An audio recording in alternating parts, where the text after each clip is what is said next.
नमस्कार। आप सुन रहे हैं द बॉलीवुड रेडियो और मैं हूं आपके साथ आकाश। दोस्तों, आज के इस पॉडकास्ट में किस्सा राजेश खन्ना का और बात साल 1982 के दौर की, यानी कि एक ऐसा दौर जब राजेश खन्ना अपनी छवि को बदलने के लिए पूरे जोर से एक और कोशिश करते हुए नजर आए। और इस बार उन्होंने एक्शन और मल्टी स्टारर को मिला दिया। वो दोनों शैलियां जो कुछ हद तक 70 के दशक के मध्य में उनके नीचे फिसलने के लिए जिम्मेदार भी थी, और तीन ऐसी फिल्में की जो कुछ साल पहले उनका लक्ष्य नहीं होती। यानी कि 3-4 साल पहले अगर ये फिल्में राजेश खन्ना को ऑफर की जाती तो वो ये फिल्में चुनते भी नहीं। शायद कुदरत को मिली अच्छी सफलता, अच्छी प्रतिक्रिया ने उनके लिए पर्दे पर औरों के साथ आने के ख्याल को लुभावना बना दिया था। या फिर यूं कहिए कि शायद मल्टी स्टारर का मानसिक दबाव साझा होने से ये बात उन्हें आकर्षित करने लगी थी। लेकिन वो इतने प्रेरित हुए कि इस प्रकार की 3 फिल्में लगातार एक के बाद एक की, और तीनों ही बॉक्स ऑफिस पर अलग अलग हद तक कामयाब रही। उमेश मेहरा के पिता FC Mehra United producers combine का हिस्सा थे, लेकिन मनोरंजन में उन्होंने जो फिल्म बनाई, शम्मी कपूर की राजेश खन्ना को लेने की नाकाम कोशिश के अलावा FC मेहरा ने राजेश खन्ना के साथ कोई फिल्म करने के बारे में सोचा ही नहीं। छोटे मेहरा बंडलबाज में शम्मी कपूर के सहायक थे, जिसके दौरान उन्होंने राजेश खन्ना को बहुत करीब से देखा और समझा था, और खुद से वादा किया था कि एक दिन वो इस सितारे को बिल्कुल अलग रूप में पेश करेंगे जैसा कभी किसी ने न देखा हो। उमेश ने राजेश खन्ना के आगे साल 1982 की फिल्म अशांति का ख्याल रखा, जिन्होंने कहानी सुन के 10 मिनट के भीतर ही उसे करने के लिए हामी भर दी। उमेश ने राजेश खन्ना को उनके स्टारडम की चकराने वाली ऊंचाइयों पर देखा था, और हालांकि ये नौजवान निर्देशक बंडलबाज बनने के दौरान राजेश खन्ना के दिमागी खेलों का भी शिकार बनते रहे, फिर भी राजेश खन्ना को ऐसी भूमिका में पेश करने की ख्वाहिश ने, जिससे ये मिथक खत्म हो जाए कि वो रोमानी हीरो या जज्बाती किरदार के आगे कुछ नहीं कर सकते थे, उन्हें ऐसा करने के लिए मजबूर कर रहा था बार बार। उनकी दिली ख्वाहिश थी कि वो राजेश खन्ना को एक अलग अंदाज में पेश करें। और वो याद करते हैं कि बेहद मशहूर शम्मी कपूर के आसपास ही बड़े होने के कारण वो कभी राजेश खन्ना से घबराए नहीं। वो कहते हैं कि उनके साथ अशांति फिल्म में काम करना बहुत आसान था, और साथ ही उमेश मेहरा ये भी कहते हैं और मानते हैं कि 3 नायिकाओं और मुट्ठी भर नौजवानों के साथ काम करने की ऊर्जा ने, जिसमें सिर्फ राजेश खन्ना ही एक बड़ा नाम थे, इस माहौल ने राजेश खन्ना को खुश रखा और ये यकीन दिलाया कि वो अभी भी अपने कंधे पर फिल्म लेकर चल सकते हैं। राजेश खन्ना नौजवान निर्देशक या अपने किरदार को लेकर इतने आशंकित नहीं थे जितने फिल्म के लिए अपना बाहरी रूप बदलने को लेकर थे। उमेश मेहरा ने उन्हें फिल्म के लिए दाढ़ी लगाने के लिए राजी कर लिया, और बताते हैं कि राजेश खन्ना को सिर्फ यही एक भारी हिचक थी, मगर जब उन्होंने अपनी छवि देखी तो उसे अपना लिया।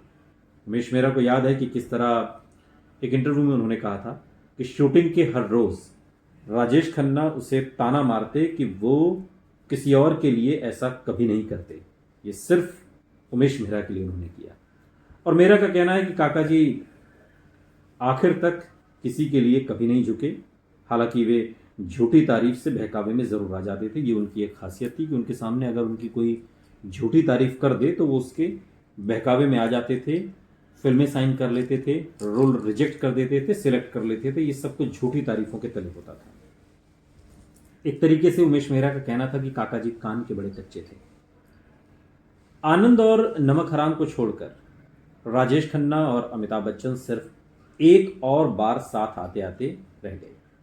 विजय आनंद की फिल्म राजपूत जो 1982 में आई और हिंदी सिनेमा के स्वर्ण युग के चंद एक निर्देशकों में से जिनको उनका असली श्रेय कभी नहीं मिला।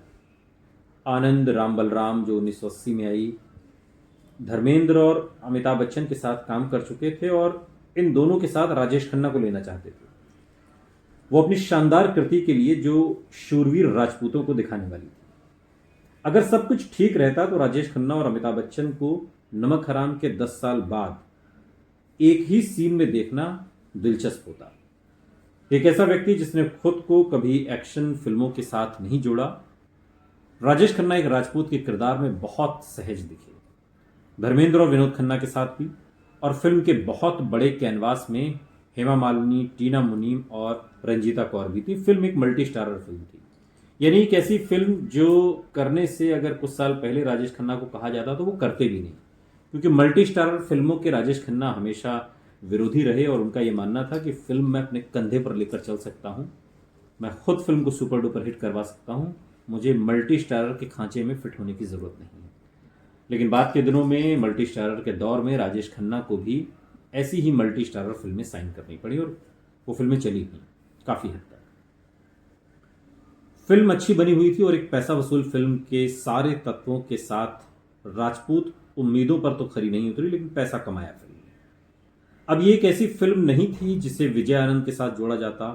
तेरे घर के सामने जो साल 1963 में आई, गाइड, ज्वेल थीफ, तीसरी मंजिल, जॉनी मेरा नाम को बनाने वाले दीवाने के साथ इस फिल्म को नहीं जोड़ा जा सकता।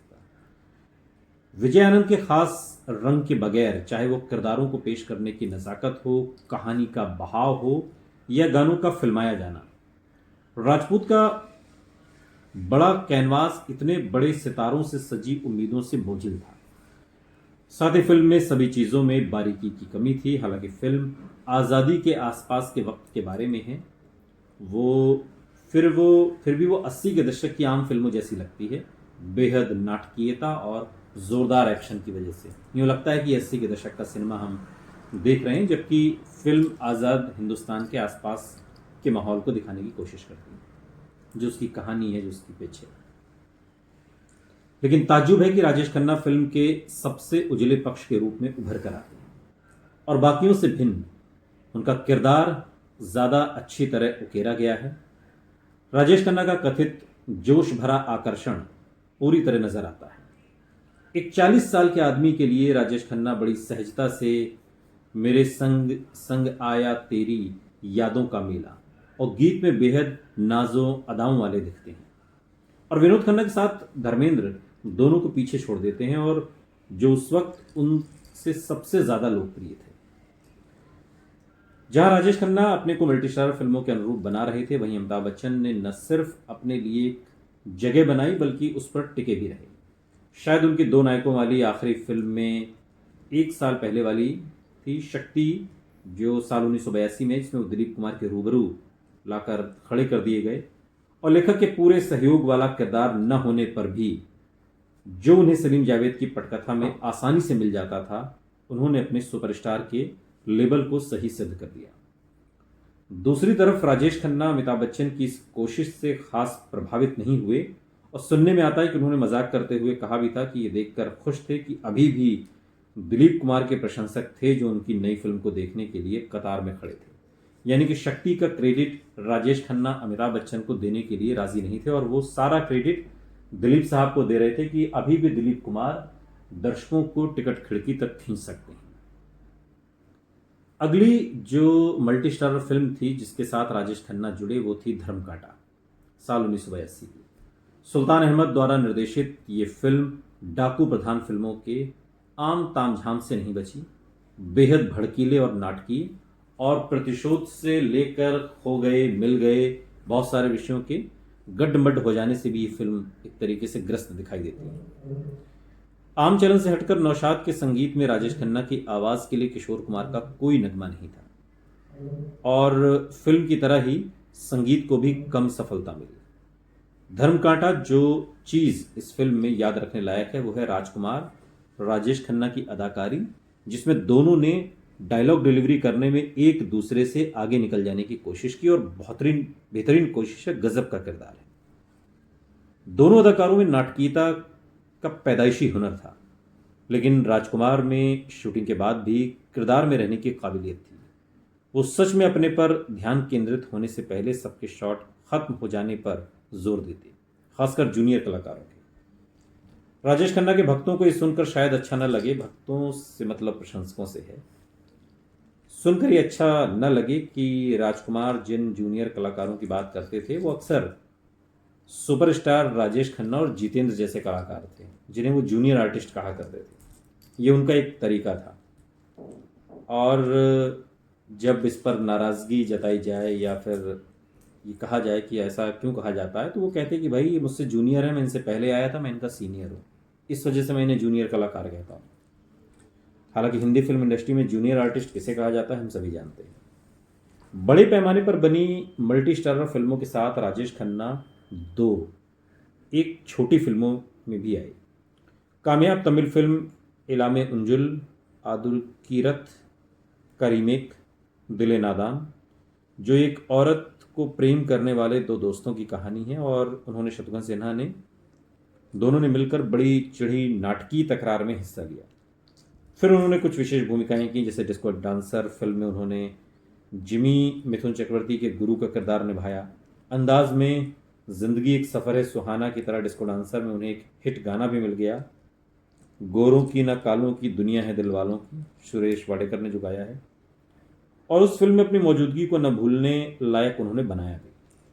चाहे धर्मकांटा के बाद वो 2 सितारा फिल्मों का हिस्सा तो बने, फिर भी कुछ वक्त के बाद बहुसितारा यानी मल्टी स्टारर फिल्मों से वो अलग रहे।